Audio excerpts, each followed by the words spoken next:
Il a rempli mon cœur de joie. Je vais chanter pour mon roi. Exalter, louer son nom, ce beau nom de Jésus. Il a rempli mon cœur de joie. Je vais chanter pour mon roi. Exalter, louer son nom, ce beau nom de Jésus. Oh oui, Emmanuel, Emmanuel, Emmanuel, Emmanuel, il entra dans ma vie, il entra dans ma vie, m'a transformé, m'a libéré. Oh oui, Emmanuel, oh oh, Emmanuel, Emmanuel, il entra dans ma vie, il entra dans ma vie, m'a transformé, m'a libéré. Au son du tambourin, j'entrerai dans le sein. J'adorerai mon Rédempteur, le Prince de la paix. Au son du tambourin, au son du tambourin, j'entrerai dans le sein. J'adorerai mon Rédempteur, le Prince de la paix. Oh oui, Emmanuel, oh, oh, Emmanuel, Emmanuel, il entra dans ma vie, il entra dans ma vie, m'a transformé, m'a libéré. Oh oui, Emmanuel.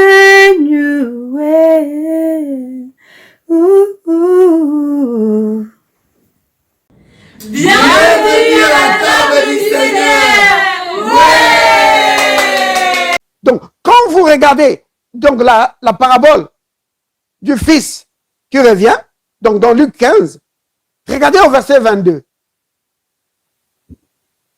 Quand le Fils revient vers son Père, regardez. Je vais commencer d'abord au verset 21. Il dit, le Fils, il lui dit, donc il dit à son Père, excusez-moi, je vais remonter plus haut. Hein. Verset 20. Et il se leva, donc le Fils, alla vers son Père. Comme il était encore loin, son Père le vit et fut ému de compassion.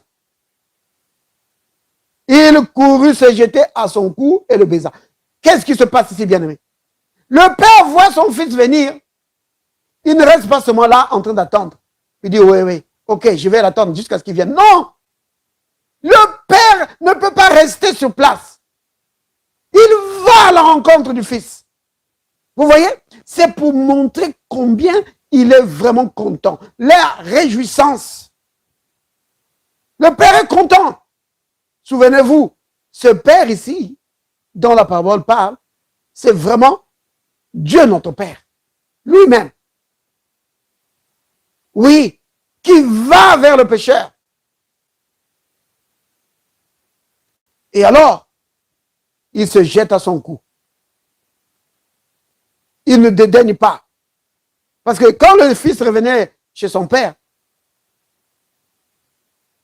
il était tout sale. Il n'était plus comme il était parti. Il était maintenant sale. Mais son père n'a pas regardé tout ça. Il a pris son fils, il l'a embrassé et lui a donné un baiser. Oui. Il n'a pas dit, ils sont mauvais là. Et dit, les gars, qu'il aille se laver là, donne-lui un bon bain là, qu'il se lave, mettez-lui du parfum. Après, je vais vraiment... Non! Vous comprenez, bien-aimé? Dieu ne dédaigne pas, non! Il t'accueille tel que tu es. Il t'accueille. Oui. Dans la Bible dit ceci. Dans Apocalypse 1, verset 5. Il dit, à celui qui nous a aimés. Oui. Et qui nous a lavés. Vous voyez? Il nous a aimés d'abord. Malgré la condition dans laquelle nous étions. Il nous a aimés. Et c'est après qu'il nous a lavés. Ce n'est pas qu'il nous a lavés, après il nous a aimés. Non, il nous a d'abord aimés. Et après il nous a lavés. Donc il t'a aimé tel que tu étais. Bien aimé, ça veut dire quoi ça? Ça veut dire que l'amour de Dieu ne dépend pas du fait que maintenant, tu marches bien, tu es propre. Maintenant, Dieu dit, oh, je l'aime, mon fils. Non, il t'a aimé bien avant. Ça veut dire quoi encore? Ça veut dire que même quand tu es dans le péché, quand tu tombes, Dieu ne dit pas, hé, c'est quoi ça? Oh, c'est quoi ça? Ne t'en fais pas. C'est là-bas qu'il t'a pris. Il savait déjà ça. Il le savait que tu étais comme ça. Il le savait. C'est pas quelque chose de nouveau. Vous comprenez? S'il t'a pris dans le péché comme tu étais, avant que tu le connaisses, donc tu penses que quand maintenant tu es dans la parole, il ne va pas te pardonner? Mais il t'a déjà aimé quand tu étais dans le péché, non? Donc le péché avant que tu ne crois en lui et le péché pendant que tu crois en lui, c'est quoi la différence? C'est la même chose. Le péché, c'est le péché. Si tu as aimé quand tu étais dans le péché, il t'aime toujours maintenant. Donc ne dis pas, oh là là, peut-être qu'il ne m'aime plus. Oh. Alors tu n'as pas compris son amour. Le Père t'aime toujours. Regardez ce papa ici. Donc dans la parabole. Son amour envers son fils n'avait pas changé. Son fils, c'était toujours son fils. Il était sale, c'est vrai. Mais il l'aimait toujours. Qu'est-ce qu'il a fait? Il a juste nettoyé, c'est tout. Il a juste nettoyé. C'est ce que le Père fait. Même pour quelqu'un qui vivait pendant longtemps, quand il tombe, le Père ne dit pas, oh là là, je suis déçu de lui, maintenant, je l'aime plus, non. Le Seigneur va juste par son esprit. Il viendra juste pour t'aider, que tu te relèves, que tu te laves, que tu sois lavé et que tu continues la communion avec lui. Vous comprenez, bien aimé? Maintenant, regardez ce garçon. Puisqu'il était tombé vraiment bas, il s'est éloigné de son père, il a dépensé tout ce que son père lui avait donné, il a vécu dans la débauche, il revient vers le père, il se dit, donc, il se disait au-dedans de lui, que avec tout ce que j'ai fait, je ne peux plus être le fils de cet homme. Je ne peux plus être le fils de mon père, c'est pas possible. Vous voyez? Il dit, je vais retourner, qu'il me prenne au moins comme son serviteur, comme son esclave. Maintenant, quand il revient, au verset 21, il dit à son père, je ne suis plus digne d'être appelé ton fils. Maintenant, la deuxième partie de son discours devait être quoi? Prends-moi comme ton serviteur. Oh, le père ne le laisse même pas terminer son discours. Le père, c'est comme s'il n'a même pas entendu ce que son fils a dit. Vous voyez? Il dit à ses serviteurs, apportez vite la plus belle robe. Vous avez entendu ça? Ça ne vous rappelle pas Zacharie 3, qu'on a lu tout à l'heure? C'est la réaction de Dieu devant le pécheur repentant, devant celui qui est repentant, devant celui qui regrette ce qu'il a fait. Oui, Dieu dit, c'est pas grave, lavez-le, donnez-lui la plus belle robe. Vous entendez ça? Oui, mettez-lui la plus belle robe. Il dit, mettez-lui un anneau au doigt et des souliers aux pieds. Qu'est-ce que c'est? Le Fils est rétabli. Oui, dans sa communion avec le Père. Il est rétabli. Comme s'il n'était jamais parti. Comme si toutes les fautes commises n'étaient jamais arrivées. Le Père le rétablit dans la communion avec lui. Il dit, c'est fini ça. C'est terminé. Vous voyez, bien-aimé? Maintenant, bien-aimé, ce fils a un problème. C'était quoi son problème? La conscience. La conscience du péché. Vous voyez? Parce qu'au-dedans de lui, il se disait, je ne suis pas digne. Je suis parti trop loin. J'ai fait des choses que je ne devais pas faire.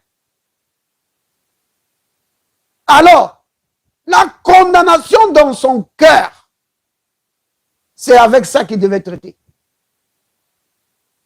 Vous voyez? Mais qu'est-ce qui devait l'aider? Ce qui devait l'aider, c'est quoi? C'est l'amour de son père. L'amour que le père a témoigné devant lui. C'était ça qui devait l'aider. S'il pouvait mettre sa confiance dans l'amour du père pour lui, alors ça allait effacer toutes ses craintes. Oui, ça allait balayer toute sa condamnation pour qu'il vive maintenant dans la conscience de la justice, dans la conscience de la communion rétablie avec le Père. Parce que la justice, c'est ça. C'est la communion qui est rétablie avec le Père. Dans la conscience d'être le Fils rétabli dans la communion avec son Père. Vous voyez? C'est l'amour de Dieu. Quand tu es convaincu de l'amour de Dieu pour toi, quand tu es convaincu de l'amour que Dieu a manifesté pour toi, ça va t'aider à avoir conscience de ta justice. C'est-à-dire que tu es maintenant rétabli dans la communion avec Dieu, que Dieu n'est pas fâché contre toi, que Dieu, tout ce qu'il attend de toi, que votre amitié reprenne, tout ce qu'il attend de toi, que vous puissiez marcher ensemble, que vous passez des moments ensemble. Vous voyez? Tout ce qu'il attend de toi, c'est que tu grandisses dans la connaissance de qui est ton Père. Que tu grandisses pour découvrir son amour si immense pour toi et tout l'héritage qu'il a mis à ta disposition. Vous comprenez, bien-aimé?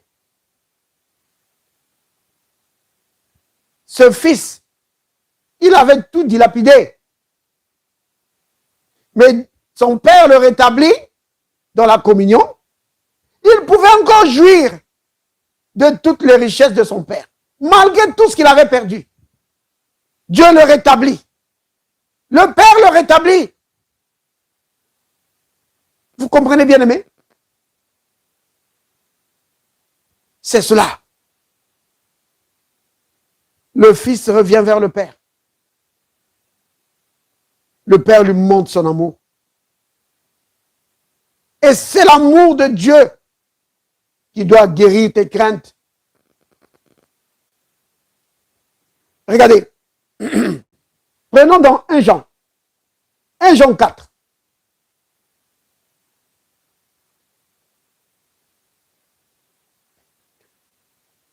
Dans 1 Jean 4,